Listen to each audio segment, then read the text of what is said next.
Hey guys, Deathslayer Magic here with a slightly overdue video showing off the spoilers and just the new cards, I believe these are, for the upcoming digital-only release on Arena of Jumpstart, I guess, 2 Historic Horizons. I think that's the name of it. I don't know, they're big on words in 2021 at Wizards for some reason. A lot of words. The more words they can stuff into every product and on every card, the better, apparently.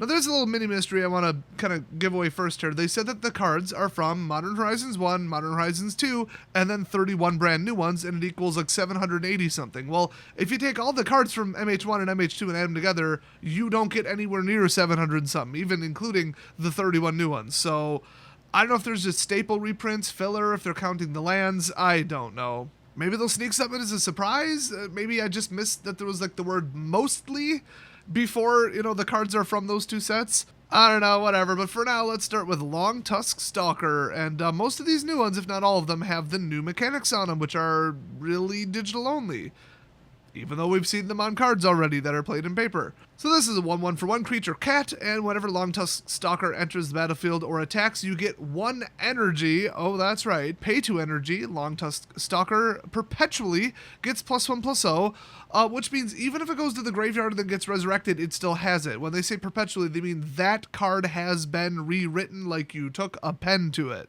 And then it says you may choose a creature card in your hand. If you do, that card perpetually gets +1/+0. That is no joke. I do not like perpetually, though. I like things that reset or go away when something is exiled, flickered, or killed.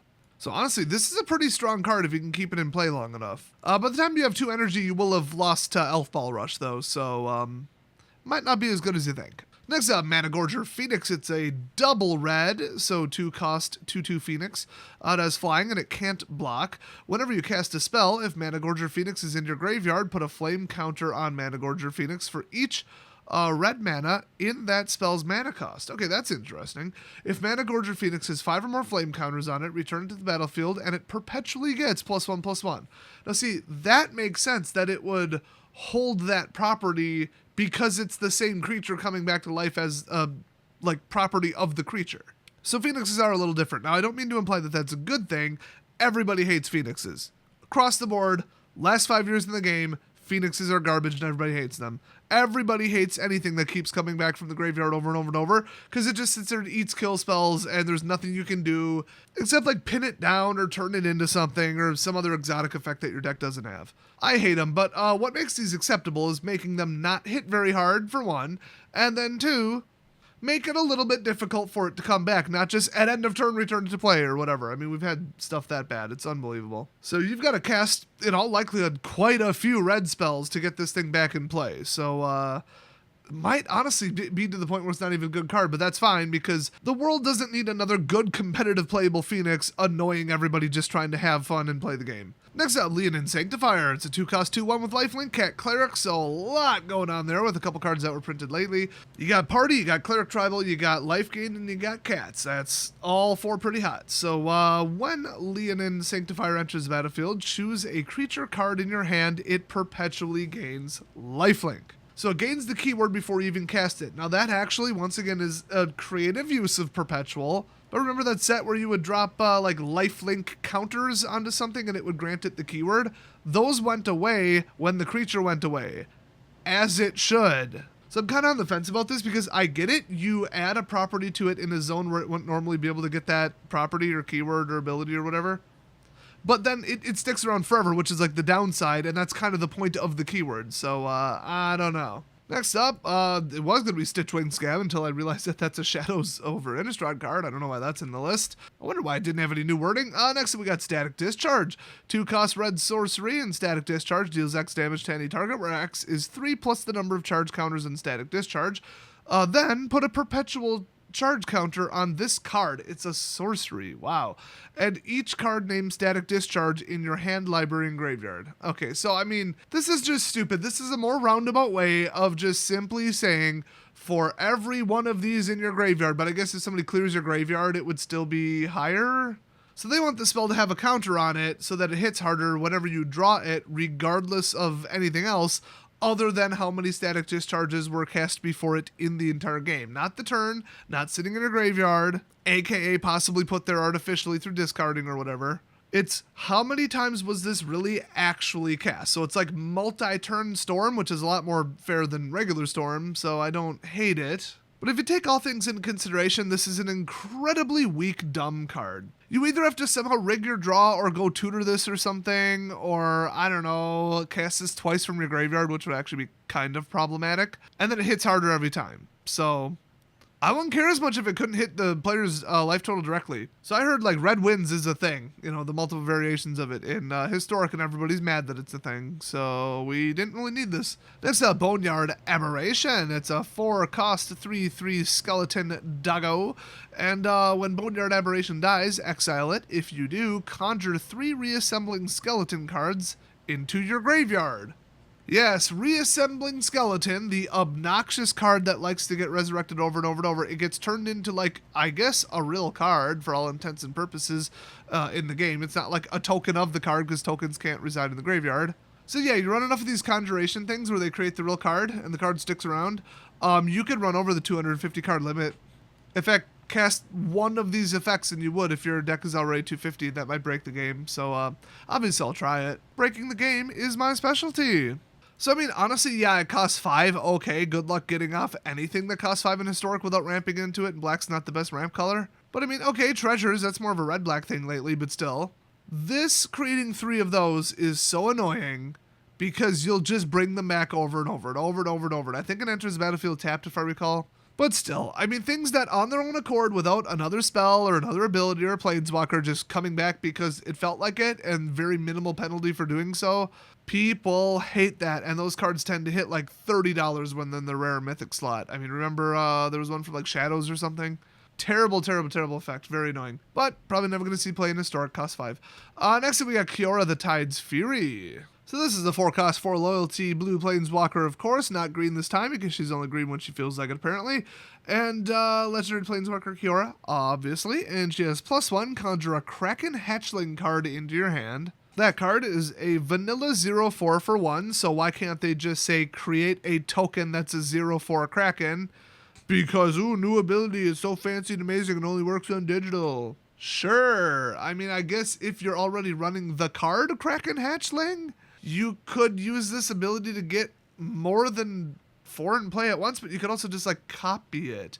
But those are tokens, so this would be like a real version. I don't know. There's, like, the most subtle differences, and really this is just, it's a gimmick. It does some unique things, but this is a dumb use of it. So her other positive one, that's right, 2 +1 abilities, is +1 untap target creature or land, prevent all damage that would be dealt to and dealt by that permanent until your next turn. So you can block with it, and it's not going anywhere. In fact, I think that effect actually fully stops trample, if I'm not mistaken, but I could be. I just remember there is something that stops overflow trample. I just don't remember exactly what it is. As far as I remember, it's not indestructible. But yeah, I mean, okay, you can untap a land, cool, you're probably just going to tap it for mana. But let's talk about a creature. That is insane. Prevent all damage that would be dealt to and by that permanent until your next turn. So they say by because if yours had lifelink, that would be so utterly broken. It would be so hard to get a net positive in damage if that was the case. So, yeah, you could just eat, you know, Death Touch because no damage would be done. I mean, it's a pretty good effect. And obviously the implication is you could give it to your little 0/4 Kraken Hatchling. And then her -3, remember she comes out with 4, is you may sacrifice a Kraken. If you do, create an 8/8 blue Kraken creature token.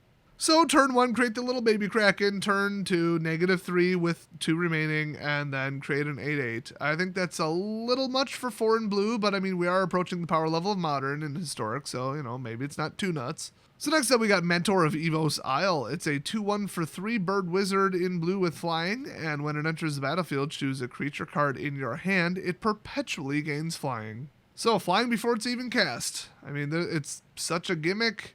I mean, there's no way to directly do this within the rules of the game besides this new thing. Oh, I guess a delayed trigger. You could say the next creature that enters your battlefield gains flying. Well, I guess that would just be the next one. So this one, you're targeting the creature, but it has to already be in your hand too. So that does work a little bit differently, but I mean, so what? And the only card that I can think of that the blue-white flying deck would run is like Luminarch, because that card is just batshit crazy. So you could target her, lift her up in the air, and then she's safe with the rest of them, I guess. I don't know, not safe from much. You weren't going to block with her anyway, so... She's not safe from destruction spells. She's not safe from force fighting, so it's like, okay. I don't know, it's still kind of a neat card, though. Kind of weak, though. Next up, we got Shoreline Scout, a Merfolk. Oh, boy, I always forget to mention. So, Goblins, Red, literally anything, Elf Ball, and Merfolk are all just cancer in Historic. So anyway, this 1/1-for-1 disease is a Merfolk Scout, and it says when Merfolk Scout enters, or when Shoreline Scout, pardon me, enters the battlefield, you may exile a Merfolk card or a land card from your hand. If you do, conjure a tropical island card in your hand. That's pretty much just a dual land. A tropical island is a land that is also a forest island, is both types, and it says, you know, tap, add 1 green or 1 blue to your mana pool. Straight up. So, Tropical Island is from Alpha, Beta, Unlimited, and Revised only, despite digital reprints in the Masters editions on MTGO, but okay. Digital does not apply to the reserve list, or I should say the reserve list doesn't apply to digital, either way you want to look at it. So no, this isn't Wizards going back on the reserve list and whatever, and everybody needs to throw stuff in the air and pretend the sky is falling. But yeah, this goes to your hand, you can play it, get landfall, whatever, great. And then this card also says, as long as another Merfolk or an island entered the battlefield under your control this turn, Shoreline Scout gets +1/+0. So, you know, good card. Next up, we got Pool of Vigorous Growth. It's a 2-cost green artifact, and it's a rare, even though the rarity doesn't... Well, I guess the rarity does mean something, because you're going to burn wild cards on it. So, if you pay X, just straight X generic, then tap it, discard a card, create a token that's a copy of a random creature card with mana value X, activate this as a sorcery. So, full-blown Momir. In fact, that's probably Momir's reflection in the card artwork. So you might think, okay, any creature in the history of the game that exists, I think technically that is how the rules of Momir work, but this doesn't even mention Momir or that format. So what this means, as far as I would guess, is it's any creature card that's legal in the format that you're playing. But past that, it could be any of them. Absolutely any of them at all. So this is neat. I gotta say, this random crap, random is not good for the game. Wizards wrote this whole article that I completely agreed with a couple years ago. It was about, I don't know, 2017 maybe? And they said, we're bringing out more modal spells because we want the game to be decision heavy. We want a person to win and think, I won because I targeted the right thing with the right spell at the right time, and then they want the decisions, like the number of decisions, to go up per turn. So then they give you 4 options and say choose 2. And if you do it at the right time with the right modes, then that's player skill, that's judgment, that's knowing what your opponent is running, that's just being a good, smart, high-level player, and then you get rewarded with a win because of that. Not just, oh, my deck naturally beats theirs. So by random chance and who the pairings, you know, went up against, like the person I'm sitting down across from, that determines who wins. Not player skill, not deck building, nothing. That's just stupid.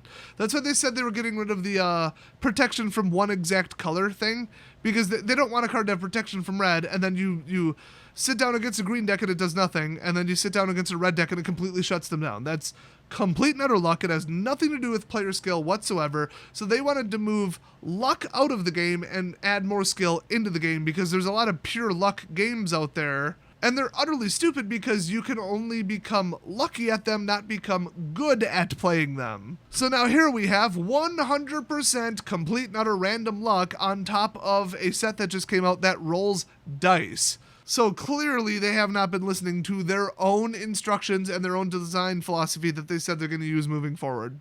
Now, I'm not saying they're not fun. I like the whole, oh, I rolled a 20 and I get a little bonus right now, especially if it's like not much more. It's like, oh, instead of bouncing it back to hand, I bounced it to the top of the library. Oh, okay, whatever. You know, oh, so instead of bouncing it back to hand, I control it for a turn. Okay, whatever. I'd prefer they have to burn mana on, you know, recasting it, but I get to use it in the meantime, and that's nice. It's only going to happen 5% of the time. So it's one of those things where the 3 options are so close to each other. It's like, okay, I might get a slight bonus or I might not. It's not that important. It might cost them a card. Okay, whatever. You know, because they'd have to redraw the card after they're forced to put it on top of their library, for example.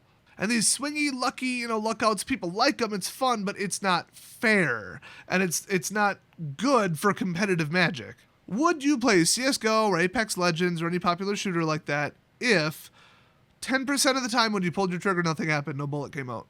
Random luck. No aiming, no skill, nothing involved. Just random luck. You either killed your opponent, got a headshot, or you didn't based on 100% luck. How would you feel about that? And would you be confident that you could win a highly competitive 1 versus 1 against somebody if that could happen 10% of the time to either you or them, and almost exclusively by itself cause the outcome of the match to swing one way or another?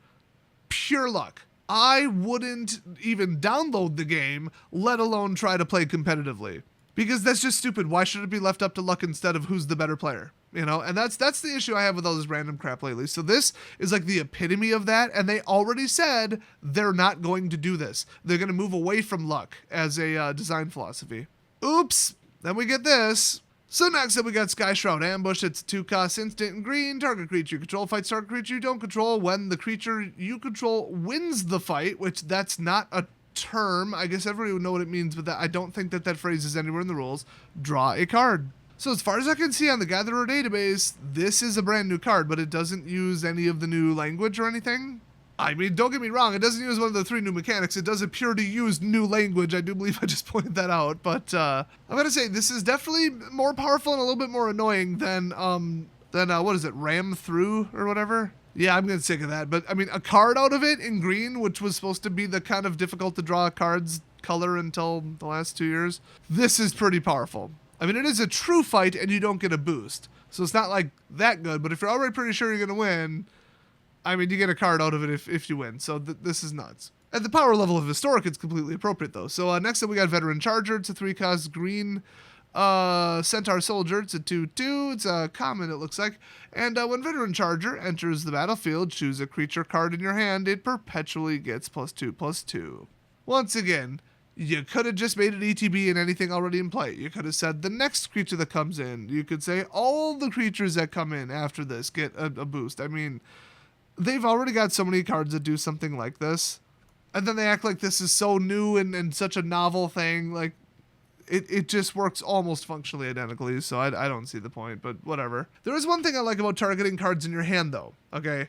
I hate it when I'm trying to build up any kind of synergy, any kind of thing, any kind of I'm dropping a counter on you and doing this, and they all boost, and now I've got 2 of them, so I get this, or, you know, build up a board state, build up a battlefield. But your opponent's running so much control that none of your synergy works. You can't get any 2 creatures to, you know, be in play at the same time. This, you drop it in, and it already affects a card that you haven't even cast yet. And there's no way to undo it except for, like, killing it instantly or making you discard it. That actually is useful. That is taking the game in a very positive direction, because anything that plays around, you know, oppressive levels of control, good. And I'm sick of just, you know, full hexproof and this spell can't be countered and, you know, because those honestly are a little overpowered. So this is just like, it's just a nice little nod to like, okay, we're going to go in a little different direction. Next up, we got Bounty of the Deep. It's a 3-cost blue sorcery, and if you have no land cards in your hand, seek a land card, which means go into your deck and find one. And while you're in there, also seek a non-land card, otherwise seek 2 non-land cards. So just to reiterate that, if you have no land cards in your hand, then you're going to randomly grab from your deck, literally at random out of your control, a random land card, and then also 1 non, and then if you do have a land card in hand, then you're going to go get 2 non-lands. So, if you don't know what the next 2 cards on the top of your library are, then they are, for all intents and purposes, random. You are randomly drawing blind 2 cards with, like, the spell Divination. With this one, they're being randomly summoned from another part of your deck arbitrarily. There is absolutely mathematically no difference there unless you already artificially put the cards on top of your deck and know what the next few are, or, well, know what the next few are from scrying. Kind of the same thing, but if you put them there, or if you have knowledge of what the cards are, well, then drawing isn't really drawing, it's practically a tutor at that point. This is also random. Now, I mean, you get all the, you know, land or non-land effect, you know, I don't think there's a card quite like this, but if something just says seek, you know, a card or 2 from your library, well, okay, the next 2 cards are random, and if you go get 2 random cards in my library, those are random too. It's the same thing. I mean, yeah, it's going to result in different cards, but, you know, 50% of the time it'll be a better card, more relevant to what you need right now, and 50% of the time it'll be a worse card, for example. That's a terrible example, but like you have equal chance of improving your situation as unimproving it by going deeper into your deck, but still having it random, or the top of your deck, which as far as you're concerned is random, because you don't know it's there. as of the last library shuffle, it is random. So this whole seek thing is like another nothing burger. It's just, it doesn't do anything. But this card is actually really neat. And it goes for a specific target and then goes for like another specific target, because nobody likes to cast a draw spell and just pop like 2 lands. Unless you needed them, but you usually don't. So the slight assistance without it being a full-blown, hand-picked tutor card, I do like that as an idea. So that is it for the spoilers up until today. We got quite a few days of them, actually, so hit subscribe if you don't want to miss the breakdown of the rest of them. And let me know what you think of the new mechanics. I think a lot of people are like, fragmentation, and I don't want to get confused, and I want to, have my modern deck everywhere. Well, you can't. Well, actually, I think Arena is the only place where you can't. You can have it on MTGO, you can have it on X-Mage, you can have it in paper. So the odd man out here is historic, but I think they wanted it to have the feel of modern, but be different than modern. They didn't want to make it the same thing, because not everybody's into modern. It's a very old, tired format that up until recently didn't change much. People got fed up with it, and there's a lot of cards that honestly probably should already be banned from modern, just because of the community hate against the cards and the way they work. So when they're like, how do we differentiate historic from modern? They just added different cards to it, but then also some of the same cards. And then they did this. They did those digital-only crap. So if it plays differently at a fundamental level than the rest of the game, yeah, it's going to feel like a different format. Hell, you might even go too far. It might feel like a completely different game. Although I do typically say that Vintage and Legacy are not Magic the Gathering. Okay, Standard, Commander, Modern, sure, those are the game. Legacy and Vintage are an embarrassment and a coin flip. At least Vintage. Legacy is debatable. Depends on what you're playing. There's no card interactions. Hell, half the time it's just a counterspell stack. It's pure luck. It's stupid. Some of them are determined on turn 2. That's not Magic. You're not making attack decisions. You're not making blocking decisions. You're just like, I did this thing and I won. Combo. Woo. Whoop-de-doo. 90% draw luck, 10% skill. Look at me. And I copied the deck from the internet, so deck building skill is also out the window. Wow, what a fun format. So it's not always a good thing to feel like a completely different game, but, and then you got Plane Chase, which is like basically a completely different game. And then what was that older one? Vanguard. Who here remembers that? Those were 2 completely different formats that were supposed to feel like a different but similar version of Magic the Gathering, and really they play exactly like there's just like an enchantment in play or something. It's so similar to any other Magic format, you do not feel like you're playing a different game. But the whole, hey, summon a random card out of the ether, okay, that's interesting. And we've all played Momir on Arena too, but that still kind of does feel like Magic, so I don't know, like I'm on the fence about all of this together.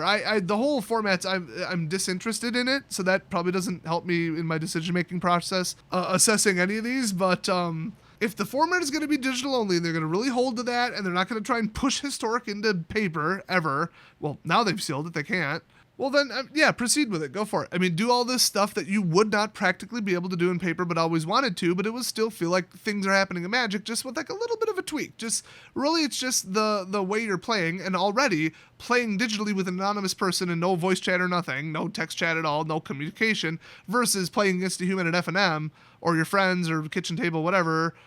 They're already pretty darn different. So if you're like, oh, and then there's this spell that does like a random thing, or it brings a card into play. Now I have a different amount of cards in my library/graveyard total. Well, it was already different because it's digital only. It's never going to be paper. So, I mean, might as well embrace it. Might as well make it a little bit more different. So I get the idea of like why they did this. I'm just not sure that they either went far enough or that any of these are a good, fair idea for good, fair competitive gameplay. And as soon as you go to a higher powered format, you're going to get more competitive people. That just tends to be how it is. So if that tracks, competitive people are not going to like, randomly create a creature.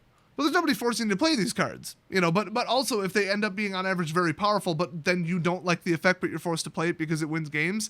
Yeah, that's where you're going to have a bad thing. So all this randomly generate this and stuff, that's I don't know. The perpetual stuff, okay. I mean, that's not that far off. And, putting a slight modifier and stuff that's not in the right zone, okay. I mean, that's like nothing. The random conjuration might as well just be another spell, an effect, an ability, a delayed trigger especially, or a token. So that's just like another nothing burger. So it's so subtle, I'd hate to say it's bad, but I guess we'll just see what really, really hardcore, played everyday historic players who are just in love with the format for some reason, what they think of this. And if that's you, please leave a comment down below. What do you think? and then I might kind of do a follow-up, like a survey or something a month later after people actually get to play with them, because you might think these are wonderful and then hate them, or you might hate them and then play with them and find out you love them. Like I said, I won't be touching them much. I have no interest in Historic whatsoever, except for maybe Historic Brawl, where I might pick up some of these. I do occasionally play that because you up the power level of the cards by just having more powerful cards, period, and then simultaneously down the consistency and the repetitiveness of the deck by limiting it to singleton. You have a recipe for really fun Magic. That's why Commander is the #1 format in the world. Never forget that is the reason. It's different every time. It's crazy, it's chaotic, it's not repetitive unless you're an asshole running an infinite turn 2 combo. You get these big, splashy, crazy cards, but then, like, you're not going to get any synergy unless you built, like, the most basic bitch tribal deck or, something like that. And then people are going to resent you anyway. So, big, powerful, wow spells and huge creatures with amazing abilities, but then it's not like, oh, and then also I have 5 more of them. And also my deck's hyper consistent and always has this average damage output by turn 5. People don't like that. They do not like repetitive, boring, luck of the draw gameplay. They like different gameplay. They like wacky swings back and forth, and then you have fun just based on what's happening in your crazy gameplay, whether you win or lose. That is why Commander is so fun. So, last thing I'm going to say is, once again to reiterate, they need to push Historic Brawl hard. That, in theory, with what we know about everything in the Magic environment for the last couple of years, is the direction the community is heading, and that's what they want. That is the format that'll be the most fun. If they really closely police it and kick out all the toxic shit. Because, remember, Commander is policed by your own play groups, and the politics of the, 4-person multiplayer table are, if you're running a dickish deck and you're dropping dickish, obnoxious cards into play, 3 people are about to gang up on you. And really, at that point, it doesn't matter how powerful or annoying your deck is, you're going to lose. 3 people against you, Magic's not designed to fend that off under normal circumstances. Which is why I was kind of pissed a couple years ago, where the main thing about Commander, the big hook for the Commander product for that year was for each opponent. So the more opponents there are, the more powerful the spells get. So if you're being a dick, you can now be a dick amplified by the number of people who are going to come after you and try and stop you. So then it scales with the number of people, and you can still steamroll them no matter how many people you've pissed off, which is completely against the way that Commander is supposed to be fun and work. But at the end of the day, if you're an asshole and people hate your deck, they're going to kick you out of the playgroup. So that doesn't exist on Arena. So that's the one hang up I have about Historic Brawl, is if you even make it ranked, and although if you've seen the unranked queue on Arena, people bring tier 1 dickish crap in there too for some reason and don't just play for fun. I think it's because you get the rewards for the wins every day, and so that's never going away. So they might not be able to fix the fact that, I don't care if my opponent is having fun or having a good time. I want the win so I can have some coins. And if it's ranked, I want to rank up. I don't care about their feelings. I don't care how long the match is. I just want to win. I don't know how you would force people to play for fun, but like I said, in theory, in very loose theory, if they were to find a way around all that, which they did, they rigged the matchmaking in all Brawl now, by the way. All formats of Brawl, they have who your commander is, and that determines who you're matched up against. That's not a theory. That's not a conspiracy theory. The devs came out and said it. Twice. So that would be how they would fix it. So, I mean, that's my thoughts on, Historic as a format, what, the best suited use of these cards are, what they should push, what people are playing, all that kind of stuff, because we don't have access to those stats anymore. But, yeah, let me know what you think about that, too. I mean, if you play Historic, what do you like or not like about it? Do you like Historic Brawl better? Do you like Artisan better? Because it just kills all the, broken cards, pretty much. What do you like about it, or are you just avoiding it completely? So, let me know down in the comment section below. Thanks for watching. Watch for more spoilers in the next couple days, and I'll see you guys next video.